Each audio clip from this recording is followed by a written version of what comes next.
As early as 1928, the communists declared that the racial differences among our people constituted the weakest and most vulnerable point in our social fabric. By constantly probing and straining at this one spot, they calculated that eventually the cloth could be torn apart and that Americans could be divided, weakened, and perhaps even set against each other in open combat. We mustn't kid ourselves into thinking that the communists have placed their agitators only into the black communities. They're working both sides of the street. They want hatred, violence, and bloodshed between the races, and they don't care how they get it or whom they use, even children if necessary. That the communist blueprint calls also for white retaliation and violence in the black communities. It's a very important objective for the Communist Party. So far, they've only been able to involve a small percentage of our Negro people in this war of national liberation. The great majority want no part of it in any form.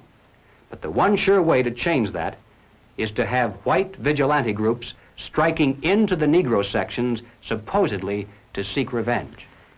Ladies and gentlemen, the plans and preparations for a communist revolution of force and violence are far advanced. The organization behind these preparations has almost unlimited financial resources, and it provides both training and leadership based upon years of experience in many other countries. Our enemies are deadly serious about their task, and it's nothing short of national suicide for us to continue to ignore their plans and their progress. The strategy of the proletarian revolution calls for the quiet conversion of our government into a communist regime, but under the banner of socialism. Well, what is socialism? All right, let's define it. According to the dictionary, socialism is a political concept based upon the principle of government ownership and control of property, the means of production, and the avenues of commerce. Under socialism, those who run the government, and the communists are confident that in America they eventually will be the ones who do so.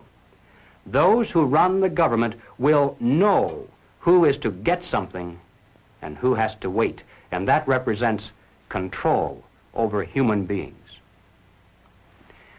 What has all this to do with the communist revolution in America? Well, ladies and gentlemen, it has everything to do with it, because the building of socialism is the communist revolution in America. It represents the process whereby our country can be moved gradually toward communism without the people even being aware of it. No matter what grievance we may have, real or imagined, no matter what national problems we may face, the communists seize upon these as excuses to build socialism. They have one and only one solution for all problems: more government, and then more and more until it's total government.